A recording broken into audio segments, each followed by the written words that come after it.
I said, "You've been traded, Phil." And he started to cry. Well, you've told guys they started to cry, and he looked up at me and he said, "If you tell me I've been traded to New York Rangers, I'm going to jump out that window." And I said, "Bobby, get away from that window." He says I said that. I can't believe I said that. I believe he said that. So that trade worked out pretty well. Well, I worked out, yeah. How about Nifty? How about that trade when he got Middleton? He should be in the Hall of Fame. Rick Middleton, I saw him play when he was in Rochester. I coached against him, and he could put the puck in the net, but he never worried. He got to introduce the goalie at the end of the season. But anyhow, he never over the blue line. And Harry got Ken Hodge, who I think got 25 goals. That's all he got for the rest of his career. And I think Nifty got about 500 goals. Unbelievable. He's not in the Hall of Fame. So he had a lot of guts, Harry. I mean, to make those trades, I was terrific. And Ricky, he turned out he'd be one of the best defensive hockey players. It took him a long time, and I grabbed him a few times, but he was a good guy. Yeah, so that's Rick Middleton. His nickname was Nifty because his hands were so slick. Yeah, and he used to wear those Lang skates. Remember those? Yep. I couldn't figure it out. I used to be clumpers, but he was great, and we got along after a while. And I'll tell you how we got him. He was in New York, as you know. They were pretty bad livers in New York. Well, single guy in New York. And he was trying to sneak in, and he thought, if I go in the basement, John Ferguson, toughest guy maybe in the world, he's a general manager coach. I'll go up, and John won't see me. So he gets in the basement, he goes up, stops the lobby. Guess who steps in? John Ferguson. On your way to Boston after that one. And Fergie wouldn't put up with that. No, that's right. So you had a record that I'm confident will never be broken for 20 goal scorers on one team. What happened was that we talked about in the office there that when we'd get up 4 or 5 goals, I would never, ever try to rub it in. You were talking about the other night there, the guy rubbed it in 5-1, and he put on the number 1 power play. And other coaches, they look. If they haven't got a very good club, and I didn't have a good club in Rochester, I used to look to see if they put on their best power play.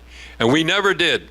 And what happened was the third and fourth line got on a lot, and that's how we had. Now, I want you to think about that: 11, 20 or more goal scorers. You'd never be able to, afford them now. That's a record that'll never ever be broken. For sure. Now we have a guest here. Yes, Chuck, come on up here. This is Chuck Caton.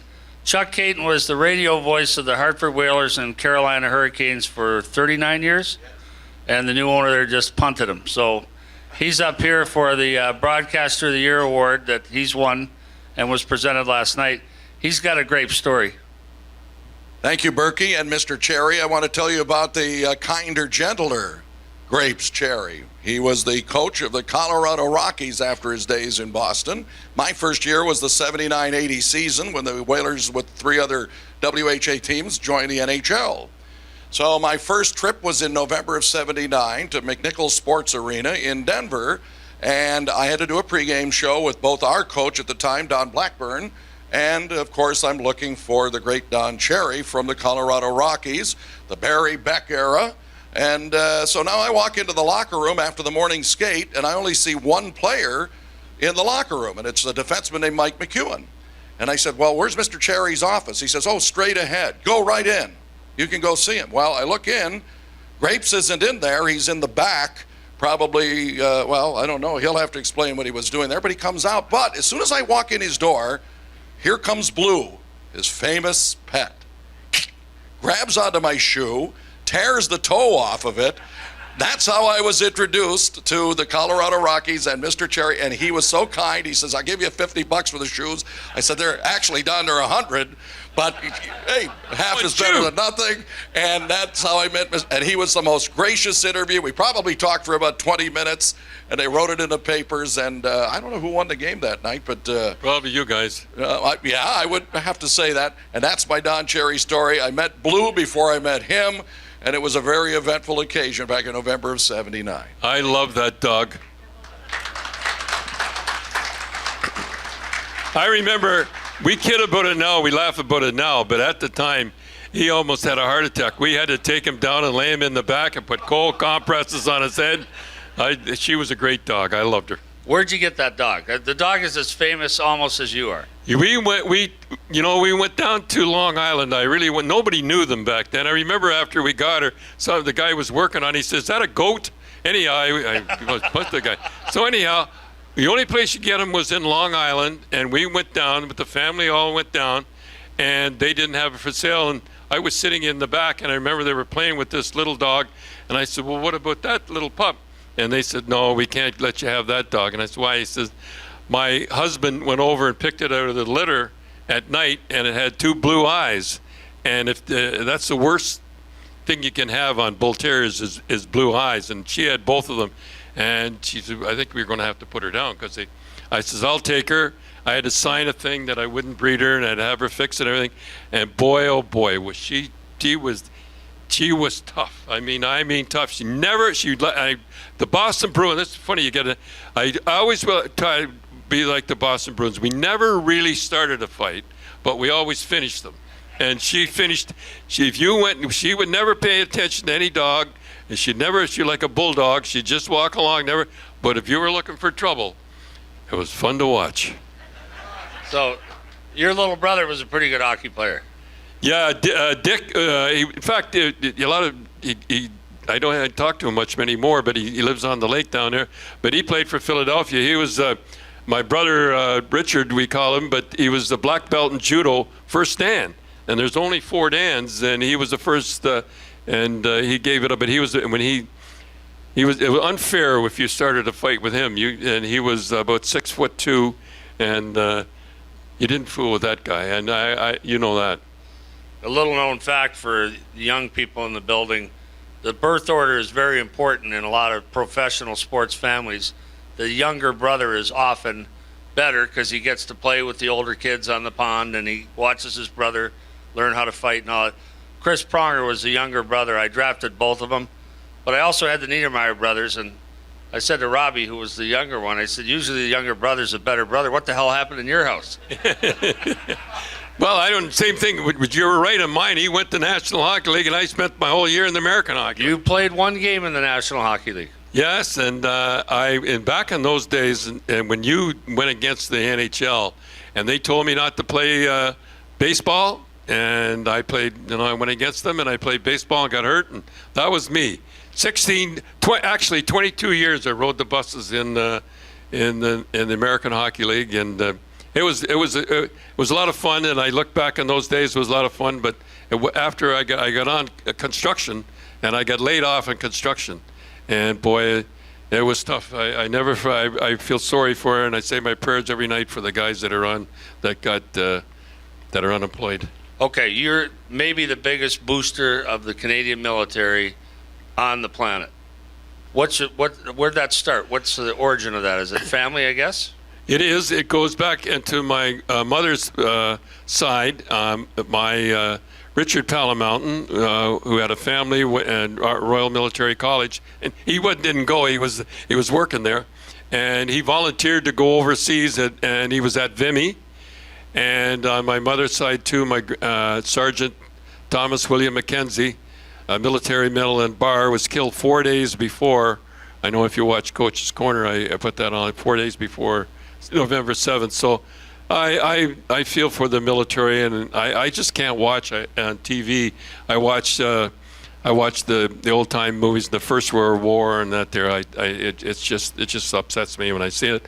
And I went over to Afghanistan, and I went over there. Thought the Patricia Pats were over there. I'm an honorary member, and it was the Van Doos. And Timothy said, "You don't have to worry about the Taliban. You better worry about the Van Doos." No, they were great. And they were. And the Van Doos are a French regiment. Mr. Cherry's been known to pick on the French a little wee bit.